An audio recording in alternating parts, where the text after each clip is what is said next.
Hello and welcome to the show. I'm here on Forza Motorsport 5 with a silly car build. A few people wanted to see me use this one. It is the Infiniti Q50 Eau Rouge. Oopsie, there we go. We can open up the engine. I love how you see very little of the engine. They've just covered it all up with plastic bits. Okay, well, yes, there we go. that's the engine bay. So this car is quite an interesting one. It's one of the most powerful cars in the game. It's one of the few vehicles, or it's one of the few engines, shall we say, that can get over 1,000 horsepower. It's the standard engine from the car, and if we go upgrades, it gets just over 1,000 horsepower. There we go, with 1,002. Quite a lot of torques as well. Weight it's going to be fairly heavy. You know, it is a large four-door saloon car, so it's going to be on the fairly hefty side, but it's still just under 3,000 pounds. Also, I have opted to go for, well, I decided with all of these to make them more interesting to go for rear-wheel drive. You can have this as four-wheel drive, and then it would probably be quite boring and fairly straightforward to drive. Putting 1,000 horsepower through a four-wheel drive system, it doesn't really make the car that exciting, that much different. But making it rear-wheel drive should prove to be a challenge with this vehicle. At least that's the idea. I'm actually expecting it to be not too bad to drive. I mean, we had the what was it? The Mercedes, the C63 AMG really wasn't that bad. The Mercedes had nearly 1,200 horsepower, and that wasn't as terrible as I expected. We had the Chevrolet Impala. That was actually a very, very good car, incredibly easy to drive, and despite having, again, it had just under 1,000 in that one. But normally the bigger cars tend to be a bit easier to drive. I think perhaps a combination of a little bit more weight makes them a little bit more stable, and in the case of at least this one, it's humongous. We're not going to have the twitchy spins that you get from the tiny, tiny little vehicles. We won't get that with a car of this size. I'm thinking this might actually not be too bad to drive. However, we are going to give it a go. See if I am correct with this, as we shall take it to the test track, which we normally use, that is Sebring Club, and I want to try and beat a lap time set by a V8 supercar, 1 minute 8.1, within 4 laps. As I said, I think this will probably do it. I think this has certainly got enough power, enough acceleration, enough straight line speed down the straight bits, and I anticipate it not to be too horrendous, at least through the corners. I think it'll be a bit more stable than some of the cars we've had before. The wing does look quite large. I just noticed that it's quite a sizable wing, not as good as the Bentleys, but still quite sizable. Right, here we go. Let's see what the Infiniti can do. Oh, whoopsie, brakes may have braked a little bit late to that particular bit. Okay, here comes the first. Woo! First big test, any minute now. Okay, no, we can't get flat out there. Can we be flat through this corner? No, we can't be, is the answer. Oh well, it's unlikely, to be honest, a car with this much power. And let's face it, it's not a renowned handling car. I'm not surprised, because very few cars have gone flat out through there. It's a very slidey machine. Woo! Well, I mean, that's one way to take a corner. No, bloody hell. That's not the way I would normally take a corner. We did get round it though. Okay, let's just This is quite a crazy car actually. This is a lot more ferocious than I expected it to be. I was thinking it would be a little not sluggish, but a little bit slower in the response department, and that would make it actually easier to drive when you're dealing with this much power.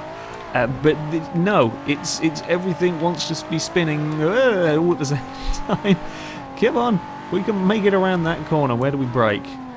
Probably not there. Please stop. Oh, we just about. Ooh, hello. And the other way. Okay. Brakes are not excellent, but then it's never going to be as good at braking as a £2,000 car when it weighs nearly 3. The heavier cars, ooh, you tend to get a little bit more stability in them. Not really getting that. The price you pay, of course, for that extra weight, that extra stability, is the brakes have to do an awful lot more work to slow them down, so they tend to struggle a little bit on the slowing down front. This one does not seem to have got the stability. In many ways, this drives quite a lot like one of the lightweight, high power to weight ratio cars. I wasn't expecting it to handle like that. I was expecting it to be a little bit more, a little bit easy to chuck around. I thought I could get away with more in this car. It appears not. Okay. It looks like we're going to have to be careful. And then he said careful and cautious at the same time there. I have to be very cautious, very, very gentle on everything if we're going to get this around a lap. Okay. Well, I will have to give that a go. We can't be... Nope, we definitely cannot be flat through here. There's no way. Oh, and then we got a little bit of a twitch mid-corner. Okay, I got that back together. It's blooming quick once it gets going. Once you've stopped having control issues. And we have got it stopped into turn 1. And then, careful, does it on the power. Out of here. Oh, curb. Good God. I think the Impala did a similar thing, actually, on that curb. It hit the curb. That really got thrown up high into the air.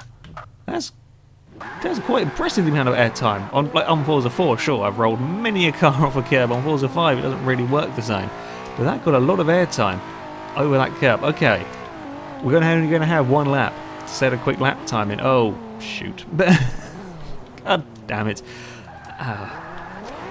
We've gone around in a circle. I think it's a little bit deceptively quick at times. Perhaps that's part of the problems I have with the braking, is you're going a lot quicker than I'm expecting it to be going in the braking zones. On that one there, despite my... good God. It's just, I want to be sideways all of the time. Oh, and again, it's not easy to drive at all, this thing. It's not at all. I think it might still beat the V8 supercar if I can keep it together around a lap without doing anything silly. So stay off the curbs for this final lap. I've got to keep it off all of the curbs, it seems. That's horrible. I've got to be gentle with the throttle, careful with the brakes, got to brake a bit earlier than perhaps I was expecting to. And yeah, well, this is going to be a tricky one. It's certainly not as easy to drive as I'd expected, not as easy as the Impala. Coming onto the start-finish straight, it was a bit better through there. We've got some good cheaters. It is pretty damn quick down that start-finish straight, 170 miles an hour. I think I saw it click over to. And then we've got to kind of get it round the first corner, and then we lose so much time. You just can't use any power down here. Don't go on that curb, that curb's horrible. And then we've got to, again, lift off and kind of coast through that corner, because any more than that, and we will have a big crash. Now we can get it slowed. So that's much better through there. Ooh, and then... Oh, God. It's so ferocious with that power. Coming out of a corner, it just wants to spin. That's all it wants to do. This is a scary, scary car, actually.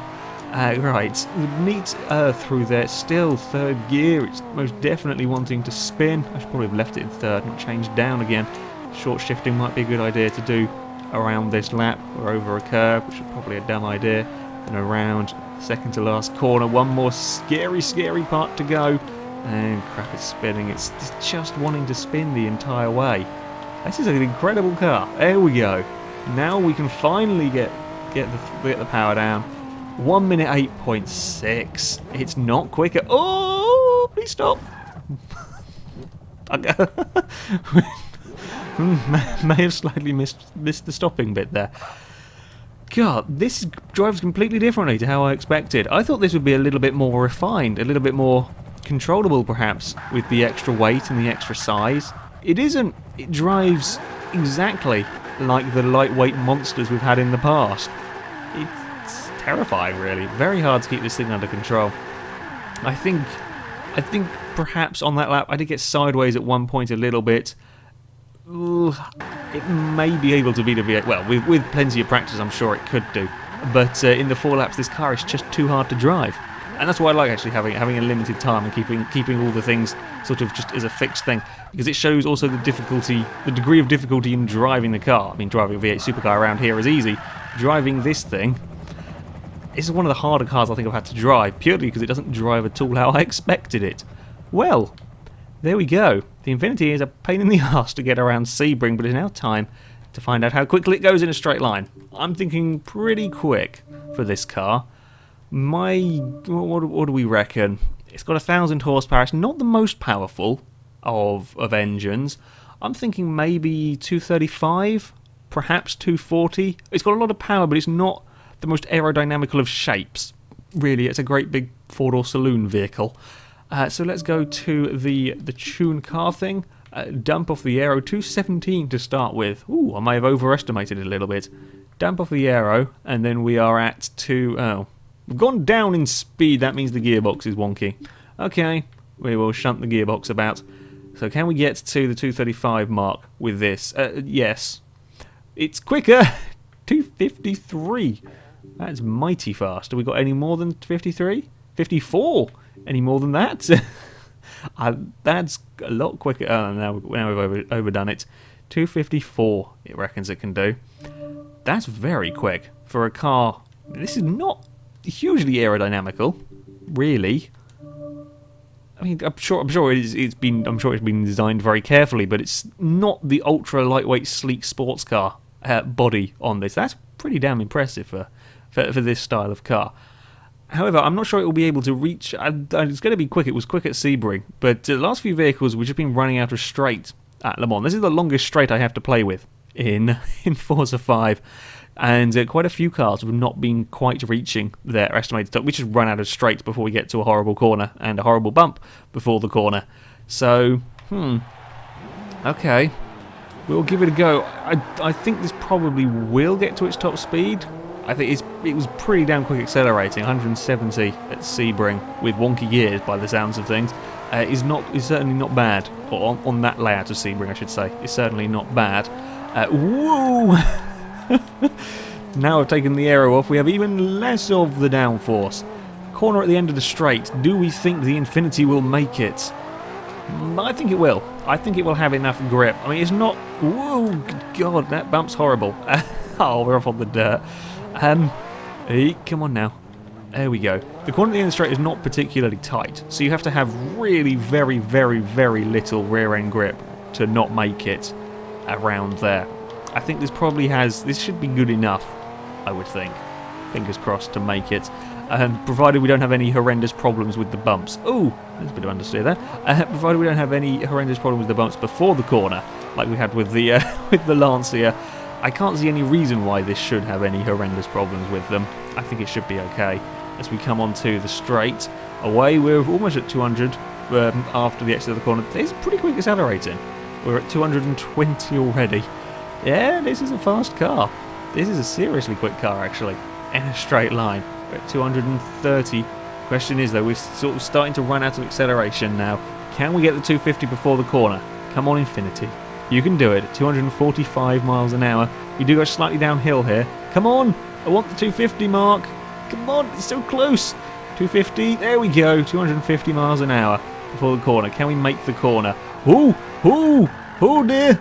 Ooh! I was wrong. It doesn't have the rear end grip. Ooh!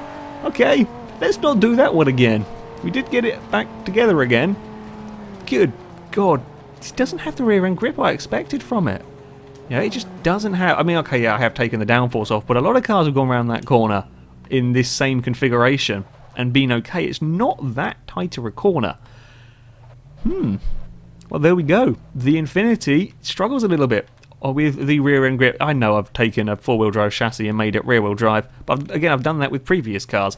This is a bit harder to drive than I expected, if I'm honest. It's not the sort of twitchy death machine that some of the really lightweight cars have been, but it's quite difficult to control. There's just a lack of rear end grip, I think, is the best way to sum it up. So it is quite a scary car to drive at the best of times, but my God, is it fast in a straight line. This thing is mighty quick. I mean, the standard car is mighty quick. When you put this much power in it, it's even faster. It really is quite a ridiculous vehicle for straight line speed. Corners are quite scary, though. Anyway, that is it for this video, guys. So thank you very much for watching, and until next time, goodbye.